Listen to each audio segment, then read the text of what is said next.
My parents co-signed a $50,000 loan for my sister, using my financial info without permission. I was saving for my first home. When I found out, I reported the fraud to the bank, and my parents' faces turned pale. When they realized, the letter from First National Bank felt like a brick in my hands. Denied. The word glared up at me in bold letters, mocking 3 years of overtime shifts and ramen dinners I'd endured to save for my first home. My name is Kaya, and until today, I thought I had everything figured out. Perfect credit score, solid down payment, even a spreadsheet tracking every penny I'd spent since college graduation. But apparently the universe had other plans. There must be some mistake, I told the loan officer over the phone, my voice trembling. I've never missed a payment in my life. Ma'am, there's a significant personal loan on your credit report, $50,000 taken out 8 months ago. That puts your debt-to-income ratio well outside our lending parameters. My stomach dropped. What loan? I never took out any loan. I can email you a copy of your credit report right now. I sat at my kitchen counter watching my laptop screen refresh until the email arrived. There it was, a massive personal loan through Regional Credit Union. My signature was there, but I'd never signed those papers, never even stepped foot in that bank. Then I saw the co-signers' names, my parents. The room started spinning. Mom and Dad had helped manage some of my accounts during college, but I'd taken control years ago, except Yara. My younger sister had mysteriously acquired a brand new Range Rover a few months back, despite working part-time at a boutique. Just a really good deal, she'd said, twirling the keys. Don't be jealous. I grabbed my keys and drove to my parents' house, hands shaking on the steering wheel. The Range Rover sat in the driveway, gleaming in the afternoon sun like a trophy of betrayal. Mom answered the door in her tennis whites, perfectly coiffed as always. Kaya, what a surprise. I was just about to thrust the credit report in her face. Care to explain this? She barely glanced at it. Oh, that? It was a family emergency. Your sister needed help getting started. You forged my signature for Yara's car loan. Don't be dramatic, we co-signed. It's perfectly legal. Dad appeared behind her, already looking at the floor. Princess, let's discuss this calmly. Calmly? My voice cracked. You stole my identity. I just got rejected for a mortgage because of this. Oh, please. Yara's voice floated down the stairs. She appeared in designer sweats, phone in hand. It's not like you were actually going to buy a place. You've been talking about it forever. Because I was saving, actually working for it, unlike some people. Mom's face hardened. We're family. Family helps each other. Your sister needed what about what I need? My credit is ruined. You're being selfish, Mom said. After everything we've done for you, everything you've done, like committing fraud, Dad wouldn't meet my eyes. Your mother thought, stop defending her. I screamed. You both knew exactly what you were doing. Yara rolled her eyes. God, you're such a drama queen, it's just money. I looked at them, really looked at them. Mom's practiced innocence. Dad's practiced avoidance. Yara's practiced entitlement. A lifetime of similar moments crashed over me. Birthday money that disappeared. College funds that somehow ended up in Yara's shopping account. Credit card statements I was never allowed to see. You're right, I said quietly. It is just money, and now you're going to pay it back, all of it. Mom laughed, that dismissive little laugh she'd perfected over the years. Don't be ridiculous. What are you going to do, sue your own family? I walked out without another word, ignoring their calls behind me. That night, I slept in my car 3 blocks from my apartment, afraid they'd show up at my door. As I stared at the ceiling of my Honda Civic, something crystallized inside me, hard and cold and certain. They thought this was a joke, that I'd cave like always, swallow the hurt, play the good daughter, but they'd finally gone too far. They'd stolen my future thinking I wouldn't fight back. I pulled out my phone and Googled identity theft lawyers near me, then how to report financial fraud, then statute of limitations on forged signatures. You want to treat this like a game? I whispered to my dark car ceiling. Fine, let me show you the punchline. I started making calls at exactly 9 a.m. the next morning, first to the bank's fraud department, then to a lawyer who specialized in family financial abuse. By noon I had appointments with both. The game was about to change, and this time I was writing the rules. The Regional Credit Union lobby was all gleaming marble and fake plants, trying too hard to look prestigious. I clutched my folder of documents, birth certificate, driver's license, credit reports, and years of carefully saved bank statements. Miss Reyes will see you now, the receptionist said, leading me to a small office where a woman in her 50s sat reviewing files. Penny Reyes looked exactly like someone who'd spent 20 years catching liars, sharp eyes, no-nonsense posture, and a face that had heard every excuse in the book. So, she said, studying my documents, walk me through what happened. I laid out the evidence methodically. Here's my actual signature from my passport and driver's license, and here's the signature on the loan documents. They're clearly different, she compared them, frowning. Who had access to your personal information? My parents. They managed some of my accounts in college, but I took control years ago, or thought I did. And the loan proceeds? Went straight to a car dealership for my sister's new Range Rover. Penny's eyebrows shot up. Did you authorize this purchase? I didn't even know about it until yesterday. My mortgage application was denied because of this loan. She started typing rapidly. We'll need to pull the original loan application, security footage from the day it was signed, and a memory suddenly hit me. I was 12, sitting at the kitchen table while Mom helped Yara with homework. Mom, can you help me too? I don't understand this math problem. In a minute, sweetie, Yara needs me right now. But in a minute never came. It never did when Yara needed something. Penny's voice snapped me back. Miss Norton, are you all right? Sorry, just remembering things. She nodded knowingly. Family fraud cases are always the hardest, but they're also the most important to pursue. Without consequences, the behavior escalates. What happens if I file a formal complaint? We launch a full investigation. If fraud is confirmed, the case goes to our federal compliance team. Your parents could face serious charges. Are you prepared for that? I thought about Mom's tennis whites and practiced innocence. Dad's strategic silence, Yara's endless Instagram posts from exotic locations, funded by money that was supposed to be my future. They're counting on me not being prepared, I said. They always have. Penny slid a form across her desk. This is an affidavit of fraud. Once you sign, there's no going back. The bank will pursue all legal remedies to recover the funds. My hand shook as I reached for the pen. Will this hurt their credit? Yes, significantly. As co-signers, they'll face the same consequences as if they'd defaulted. I remembered Mom's voice. Family helps each other, but family doesn't steal from each other. Family doesn't forge signatures and laugh it off. I signed. Penny studied the affidavit, then made some calls. I sat there trying not to think about Christmas dinners and birthday parties that would never happen again. My phone buzzed. A text from Yara. Mom's crying because of you. Hope you're happy. I blocked her number. Penny hung up her last call and turned to me with an expression that made my stomach clench. Your case has triggered mandatory escalation protocols, she said carefully. The amount and circumstances, this is likely going to federal fraud review. What does that mean? It means the FBI might get involved. Identity theft across state lines is their jurisdiction. I thought I'd feel satisfied hearing this. Instead, I felt hollow, empty, like I'd just lit a match in a room full of gasoline and couldn't take it back. But then I remembered the mortgage rejection letter, the years of savings destroyed by one forged signature, the casual way they'd laughed off stealing my future. What's the next step? I asked. We'll freeze the loan and launch a formal investigation. You should expect contact from our legal department within 48 hours. She paused. And Miss Norton? Change all your passwords, lock down your credit. Family fraud cases can get messy. Walking out of the bank, my phone exploded with notifications. 15 missed calls from Mom, 10 from Dad, texts saying I was overreacting, being dramatic, hurting the family. I turned my phone off and drove to work, hands steady on the wheel.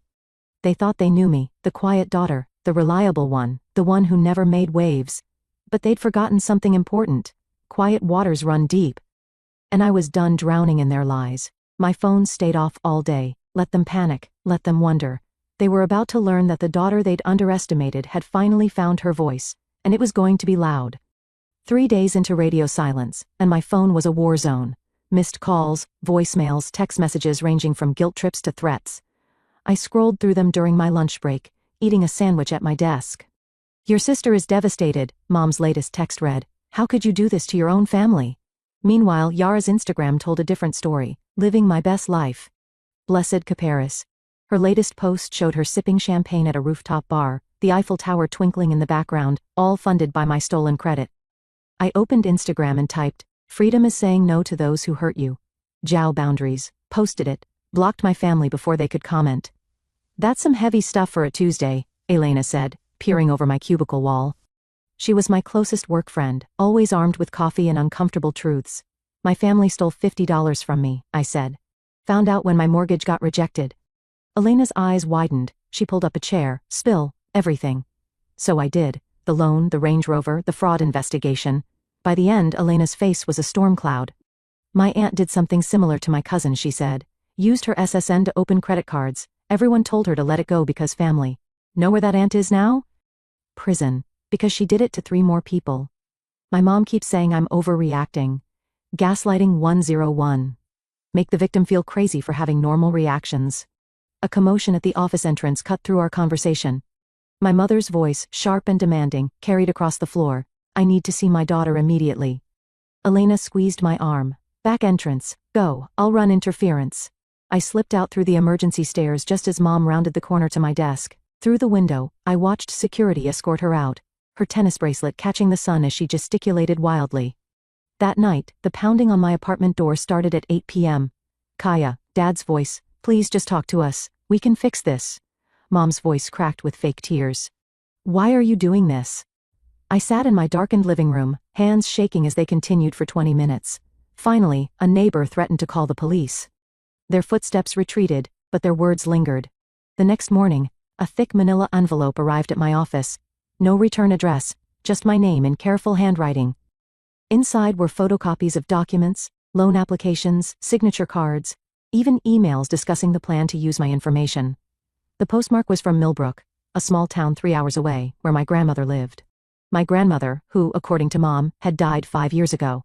I googled Hadley Norton Millbrook and found a current address. Very much alive. Taking a personal day, I told my boss, already grabbing my keys. Elena caught me at the elevator. Hey, HR is filing a restraining order against your mom based on yesterday. You okay? No, I said honestly, but I'm about to get answers. The drive to Millbrook was a time capsule of memories.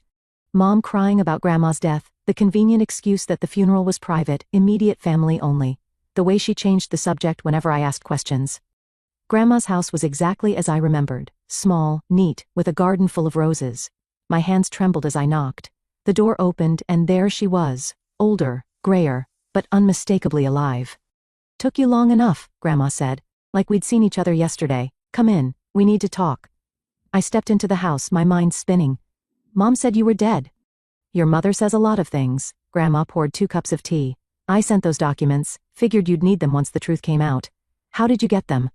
I have friends at the credit union. Been watching your family's games for years. She sipped her tea. Your mother pulled the same stunt with my identity back in '95, opened a gym franchise in my name, nearly bankrupted me. The teacup rattled in my hands. Why didn't you stop her? I tried, but she had your father convinced I was the problem. Sound familiar? Grandma's eyes were sharp. So I walked away, kept tabs from a distance, waited for the pattern to repeat, and now it has with me. History repeats until someone breaks the cycle. She reached for a filing cabinet. I've got more documents, bank statements, proof of other frauds, everything you need to finish what you've started. I stared at my grandmother, this woman who'd been erased from my life, who'd been watching, waiting, gathering evidence. Why help me now? Because you're different, she said simply. You're fighting back, and baby girl, I've got a front row seat to the show. She handed me another envelope, heavy with secrets. Time to teach them that karma doesn't skip generations. Your mother was always creative with money, Grandma said, spreading documents across her kitchen table. When she married your father, she had 3 maxed-out credit cards in my name. Called it borrowing. I picked up a yellowed bank statement. How did she get away with it? Same way she's getting away with it now. She's pretty, charming, and very good at making people feel guilty. Grandma sorted through more papers. The gym franchise was her masterpiece. Forged my signature as guarantor, then acted shocked when it failed. I lost my retirement savings. Why didn't you press charges? Your grandfather was sick. She threatened to keep you girls away if I made trouble. Grandma's hands trembled slightly. Sometimes the price of seeing your grandchildren is silence. The weight of that hit me hard. She told us you died of cancer, easier than explaining why I disappeared. She pulled out another folder, but I kept watching, recording, every loan, every scheme, including this. She handed me a stack of papers, emails between Mom and the credit union, loan documents, even security camera stills showing Mom and Dad at the bank. How did you get these? Margaret at the credit union was my best friend in high school. She's been sending me copies of everything. Your mother's not as clever as she thinks. My phone buzzed. A notification from Instagram. Yara had tagged me in a post. Against my better judgment, I opened it, so blessed to announce my new business venture. Huge thanks to my amazing family for believing in me and helping fund my dreams. A girl boss, a drag entrepreneur. The photo showed her in front of an empty storefront, holding a coming soon sign for some kind of luxury wellness spa. There's more money, I said, feeling sick. She's opening a business. Grandma wasn't surprised. Your sister posted about meeting investors last week, but look at the loan documents. That $50,000 was just the beginning. She was right. The paperwork showed a complex web of credit applications, all using my information as a foundation. The car loan was just phase 1. They're planning to take out more loans, I realized, using my credit as collateral. Your mother's got expensive tastes and no conscience. Grandma's voice was hard. She'll drain you dry if you let her. I started organizing the documents like I would a work project. Timeline in one pile, financial records in another, witness statements, including Grandma's, in a third. I need to stop them before they can take out more loans, I said. Already handled. Grandma smiled grimly. Margaret put a fraud alert on your credit file this morning. They won't be able to open a paperclip in your name. My phone buzzed again, a text from an unknown number. Hey sis, need a small favor. Can you call the credit union and remove that fraud alert? Just a misunderstanding. Love you. I showed Grandma the text. She snorted. Your sister always did have timing. What do I do now? You've got two choices. Grandma leaned forward. You can do what I did. Walk away, stay quiet, let them keep their secrets, or you can use everything I've gathered and burn their house of cards to the ground. They're my family, I whispered. Family doesn't steal your future. She touched my hand. Family doesn't forge your name and laugh about it over tennis. My phone lit up with another Instagram notification. Yara was live streaming from her future spa location, talking about manifesting abundance and family support systems. The rage I'd been suppressing bubbled up. Years of being the responsible one, the quiet one, the one they could count on to keep the peace. All while they stole from me, lied to me, erased people who told the truth. I want everything, I said. Every document, every record, every piece of evidence you've collected. Grandma nodded, already reaching for her filing cabinet. There's one more thing you should know. Your father's friend, Casey Ellis, the one who witnessed their signatures on the loan, he's got gambling debts. Pressure the right spots, and he'll crack. I started making notes on my phone, constructing a battle plan. Steps, sequences, pressure points. Just like planning a work project, except this one would dismantle my family's carefully constructed facade. They'll never forgive you, Grandma warned. Once you start this, there's no going back. I thought about my rejected mortgage, my stolen credit, the years of manipulation and lies, Yara's smirking Instagram posts funded by my destroyed future. Good, I said, and started taking pictures of the documents. They can add it to the list of things they'll have to explain in court. My phone buzzed one more time, another text from Yara. Come on sis, don't be difficult, family first, remember? I blocked her number and looked at Grandma. Tell me everything you know, don't leave out a single detail. She smiled, the same smile I saw in my mirror when I was done being nice. Pull up a chair, baby girl. This might take a while. The anonymous tip to rich kids of Instagram was simple. Check out Alviera Norton's new spa business, funded by identity theft and family fraud, evidence attached. I watched from my office as the story spread. First, the gossip blog posted screenshots of Yara's luxury purchases alongside the credit union documents. Then our old private school's alumni network picked it up. By lunch, Yara's Instagram comments were flooded. Isn't this your sister? Elena asked, showing me her phone. It's all over Twitter. Karma works in mysterious ways, I said, sipping my coffee. My phone rang, a number I hadn't seen in months. Sawyer, my ex, also a financial advisor who'd helped me start investing after college. Hey, he said when I answered. Just saw the posts about your sister, that explains a lot. What do you mean? Remember when I noticed weird activity in your credit profile last year? You said you'd look into it. He paused. I should have pushed harder. Not your fault. I was blind to a lot of things back then. Still, I feel responsible. Let me help. I've got contacts at the Regulatory Commission who should hear about this. I considered it. Sawyer had always been honest, even when it hurt. It's why we'd broken up. He saw through my family's dysfunction before I could admit it existed. Coffee? I offered. I've got documentation you should see. We met at a cafe downtown. He looked the same, steady, solid, trustworthy in his button-down shirt and sensible watch. Holy shit, he said, flipping through Grandma's files. This goes back years. They used my information as collateral for Yara spa loans too. Would have kept going if you hadn't stopped them. He looked up. You did the right thing, Kaya. Doesn't feel right. Feels like betrayal. They betrayed you first. He pulled out his phone. I'm texting you my friend's number at the Regulatory Commission. She handles financial fraud cases. My phone buzzed with a different notification. Yara had posted a tearful video. I can't believe my own sister would spread lies about me and our amazing parents. This business was my dream. Now trolls are attacking me because she's jealous of my success. Sawyer watched the video with raised eyebrows. Wow, she's good. Had years of practice playing victim while you played peacekeeper. He touched my hand briefly. I always wondered why you worked so hard to seem invisible. Now I get it. My phone rang. Penny Reyes from the credit union. Miss Norton?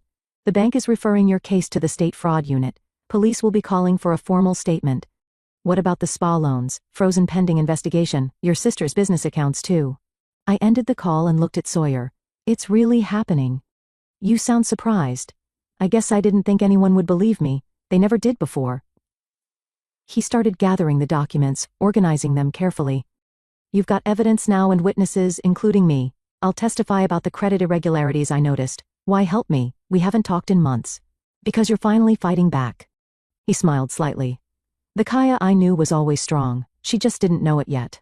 My phone exploded with notifications. Yara had posted again, this time tagging local news stations. Family betrayal. How my sister's false accusations are destroying a female entrepreneur's dreams. She's really pushing the victim narrative, Sawyer observed. Wait for it, I said. Right on cue, Mom commented. We only wanted to help our daughters succeed. This cruel attack on our family is heartbreaking. I showed Sawyer the loan documents again. Notice how the signatures don't match? That's because Mom forged them, all of them. You've got proof? Security footage from the bank, witness statements, even emails discussing the plan. Jesus. He shook his head. They really thought you'd never fight back. They thought I'd stay quiet forever, keep playing the good daughter. And instead, I pulled up the regulatory commission contact he'd sent. Instead, I'm going to show them exactly what the good daughter can do. My phone lit up again. Penny Reyes. Police detective requesting interview tomorrow morning. This is going federal. Are you ready? I thought about Yara's fake tears. Mom's practiced innocence. Dad's strategic silence. Years of manipulation and theft. All hidden behind family first. Tell them I'll be there, I texted back. Then to Sawyer, want to help me prepare my statement? He was already pulling out his laptop. Let's make it bulletproof. Outside, I could see storm clouds gathering, perfect weather for what was coming. Because this time, when the thunder rolled in, it would be wearing my voice. Mom's meltdown at my office happened on a Tuesday. I was in a meeting when security called. Your mother is in the lobby causing a scene, the guard said. She's demanding to see you. Through the glass walls, I watched her pacing designer handbag swinging like a weapon, her voice carried across the floor. My daughter is destroying this family. I demand to speak to her. My boss touched my shoulder. Take the back exit. HR is handling it. I slipped out while security escorted her away, her threats echoing. You ungrateful child, after everything we've done for you. 2 hours later, HR called me in. We're filing a restraining order. This can't happen again. I nodded, numb. On my desk, my phone showed missed calls from Dad and 3 voicemails from Yara. I played the first one. They're questioning me tomorrow about the loans. How could you do this to me? To us? The second, if I go down, I'm taking them with me. Is that what you want? The third was just crying. Elena brought me coffee. Your sister's trending again. Different hashtag this time. Sure enough, Shaktiara Gate was spreading. Former classmates were sharing stories, unpaid loans, borrowed money, mysterious credit card charges. The perfect facade was cracking. My phone rang, a number I didn't recognize. This is Detective Roberts. We need to discuss the fraud case against your family. I took the call in the conference room, hands steady as I detailed everything. The forged signatures, the fake witnesses, the pattern of financial abuse. One of the witnesses, Casey Ellis, was your father's friend? The detective asked. Yes. He signed as a witness but wasn't present for the loan signing. Interesting, because Mr. Ellis just contacted us, says he's willing to make a statement. My heart jumped. Casey had been Dad's friend for 20 years. If he was talking, he claims your parents pressured him to sign, the detective continued. Says there were other documents too. Would you be willing to come in tomorrow morning? I'll be there. I called Grandma on my way home. Casey Ellis flipped. I told her, not surprised. Your father's friends always were weak links. She paused. Be careful, your mother's getting desperate. How do you know? She tried to access my bank accounts this morning. Good thing I changed all my passwords years ago. I thought about Mom's face at my office, the wild look in her eyes. What's her next move? When cornered, she'll try to destroy whatever she can't control. Grandma's voice hardened. Lock down everything. Bank accounts, social media, email, and Kaya. Don't be alone with any of them. That night, the emails started. First from Dad. Princess, please. We can work this out. Your mother is devastated. Just drop the charges and we'll pay you back. Then from Mom, I've spoken to our lawyer. If you continue this vindictive campaign, we'll be forced to take action. Don't test me. Finally, from Yara, hope you're happy. Mom's having anxiety attacks. Dad's not sleeping, all because you can't handle that they helped me instead of you. I forwarded everything to my lawyer without responding. At midnight, my doorbell rang. Through the peephole, I saw Yara. Mascara streaked down her face. Please, she begged through the door. Just talk to me. They're going to arrest Mom. I stayed silent. Fine, she screamed. You want to play hardball? Watch what happens when I tell them everything about Dad's gambling, Mom's secret accounts, all of it. I recorded her rant on my phone, then sent it to Detective Roberts. The next morning, I watched from my office window as police cars pulled up to my parents' house. Mom was let out in handcuffs, still in her tennis outfit. Dad followed, head down in his own set of cuffs. My phone buzzed. A text from Yara. They arrested them. This is all your fault. Then from an unknown number, Miss Norton, this is Ada Matthews. We need you to come in. Your sister made some interesting statements during questioning. I grabbed my keys, my hands finally shaking. This was it, the point of no return. The moment when family secrets became public record. In my car, I found a note tucked under the windshield wiper. Dad's handwriting. We only wanted what was best for the family. I'm sorry it came to this. Too little, too late. I crumpled the note and started the engine. Time to tell the truth, all of it, and let the consequences fall where they may. Because family secrets are like poison. They only stop killing when exposed to light. The courthouse hallway felt endless. My heels clicked against marble as I walked toward courtroom C, where my family waited.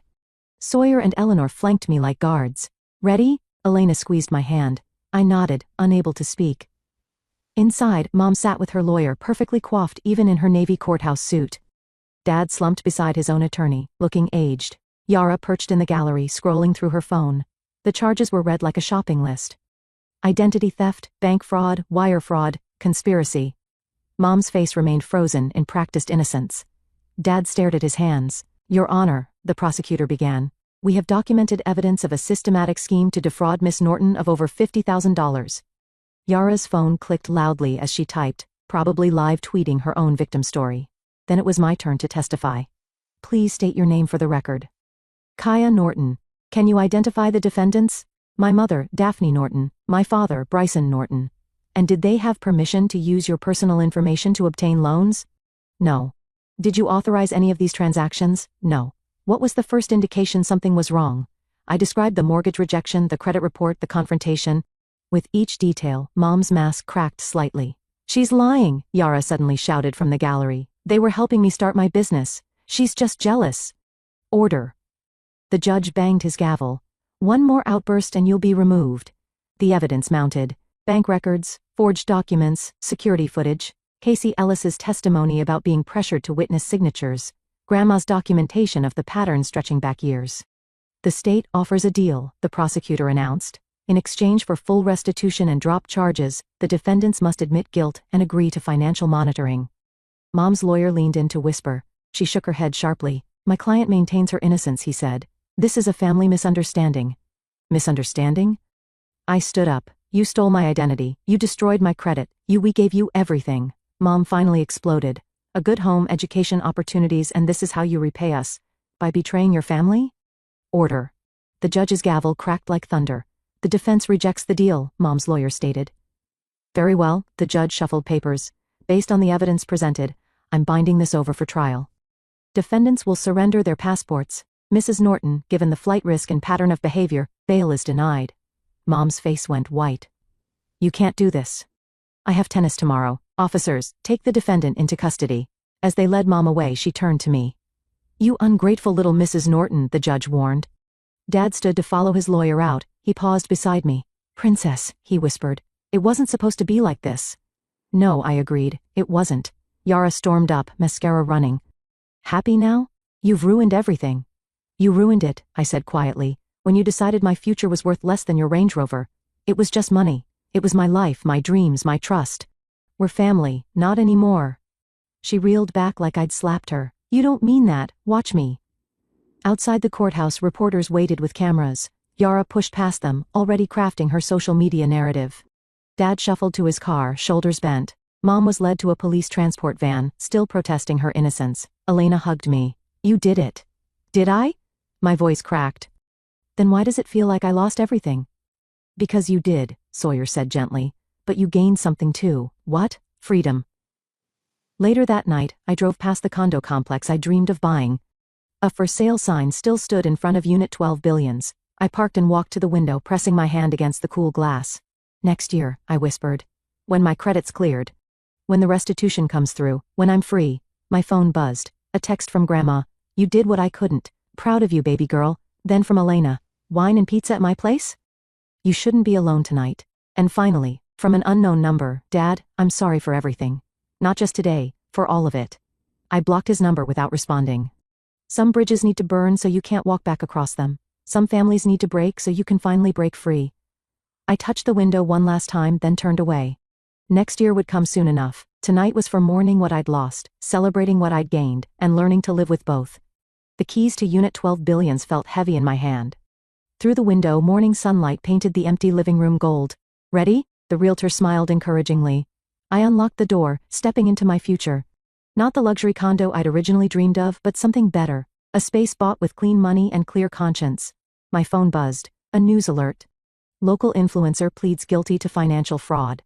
The article showed Yara entering the courthouse. No designer clothes or perfect makeup this time, just a tired young woman facing consequences. The kitchen has great natural light, the realtor said, opening curtains. Perfect for morning coffee, I agreed, imagining quiet moments without drama or guilt. Elena arrived with the first box, Sawyer behind her with a lamp. Where's this going? Elena asked. Living room, by the window. We worked in comfortable silence until my phone rang, the prison's number. Aren't you going to answer? Elena asked. No. I hadn't accepted Mom's calls in weeks. Her last voicemail said enough. When you're done with this childish revenge, we'll discuss how to fix the damage you've caused. Some damage shouldn't be fixed. The doorbell rang, Grandma holding a housewarming gift. Every home needs good tea, she said, unwrapping a vintage tea set, and better memories. We set it on the kitchen counter, sunlight catching the delicate porcelain. Your mother called me, Grandma said, wanted me to convince you to drop the restitution claims. And I told her karma doesn't negotiate. She touched my cheek. Neither should you. The movers arrived with furniture. As they worked, my phone lit up with a text from Dad. The house feels empty without you. Please come home. Home, such a loaded word. I looked around my new space, bare walls waiting for photos, empty shelves ready for books. No guilt, no manipulation, no stolen dreams. This is home, I said aloud. Elena appeared with another box labeled kitchen. Mail came, she said, handing me an envelope, from the court. Inside was a restitution order. Mom and Dad would be paying back every penny with interest. Yara's assets were being liquidated. The Range Rover was already sold. Justice looks good on paper, Sawyer commented, reading over my shoulder. Looks better in reality, I replied, pinning the order to my new fridge. The move is finished. Elena ordered pizza. We sat on my floor sharing slices and stories, when another text came through, an unknown number. It's Casey Ellis. The message read. Your father asked me to check on you. He's worried. I typed back. I'm not his concern anymore. He knows. Just wanted you to know he's getting help. Gambling addiction counseling. Too little, too late. I blocked the number. Grandma poured tea in her vintage cups. Your mother used to serve tea like this before the greed took over, back when she was still my daughter. Do you miss her? I asked. I miss who she was, not who she became. She sipped carefully. Just like you'll miss who they were supposed to be, not who they chose to be. The sun was setting when everyone left. Alone in my new space, I unpacked the last box, photos Elena had rescued from my old apartment. Mom teaching me to ride a bike, Dad at my graduation, Yara and me building sandcastles. Happy moments that felt like lies now. I set them aside, replacing them with new photos, Elena and me at wine night, Sawyer helping me move, Grandma in her garden. Chosen family. My phone buzzed one last time, Yara's final Instagram post before her sentencing. Sometimes the hardest lessons come from our own choices. I'm sorry, sis. Too late, I know, but true. I didn't respond, but I didn't block her either. Some doors need to stay closed, but maybe not locked forever. Outside my window, the city lights blinked on. My reflection looked back at me stronger, clearer, free of the weight of false obligations. They say revenge is a dish best served cold. But this wasn't revenge anymore. It was resurrection, rising from the ashes of what they burned, building something new from the ruins of their lies. I made tea in Grandma's vintage cup, stood by my window, and watched nightfall on my new beginning. They thought revenge was fire, but it wasn't. It was ice. It was standing right where they said I'd never be, warming my hands from the burn they made, and finally feeling the frost of their actions freeze their power over me. I took another sip of tea. Tomorrow would bring what it brought. But tonight I was home.